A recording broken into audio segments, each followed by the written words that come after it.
I want to talk about this poll. It's interesting to see that almost 50% of Americans believe that a terror attack is more likely now that airstrikes have begun against ISIS. How concerned are you, sir, that Americans are at risk on our soil? Well, first of all, there may be a correlation there, but let's face it, ISIS declared war on us when they beheaded the first American, and they declared war on the Western world as a series of beheadings.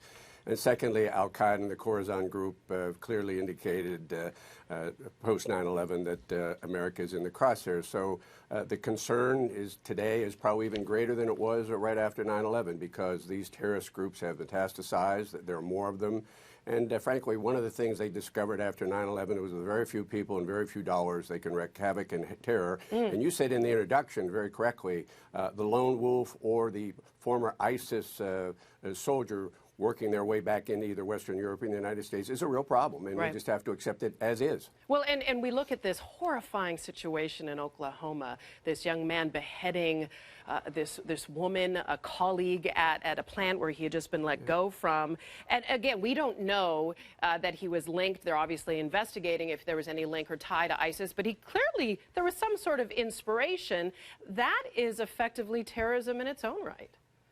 Well, you know, I do think we need to learn a little bit more about this individual, whether he is a true ideologue or somebody with severe mental health problems who latched on to that mindset and used it as a rationale for his horrific behavior. But at the end of the day, I think one of the broader challenges we have, given the fact that the aperture of terrorism attacks has opened much, much wider over the past couple of years, is that in order for us to defend ourselves as effectively as we possibly can, now is the time for the alphabet agencies, for the FBI and everybody else to start sharing more information with the state and locals. You cannot secure this country from inside the Beltway. There's two prongs. Offense, we're doing overseas.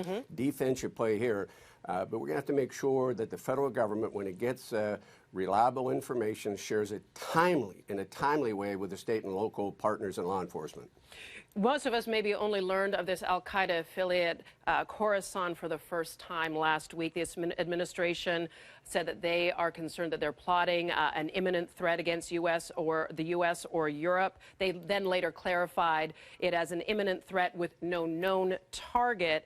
I'm curious, given the fact that you have your history with Homeland Security, how serious of a threat do you believe they pose or will pose?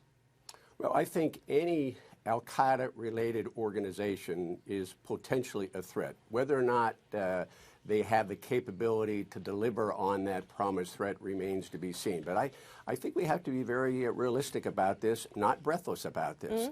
This is a permanent condition of the 21st century world. We're seeing it play out, unfortunately, across too many instances in too many countries. And that is why I go back to the original premise that I shared with you a few moments ago. Now it is more important than ever before that we get away from the Cold War mentality when the federal government said, we'll share information when we think you need to know it.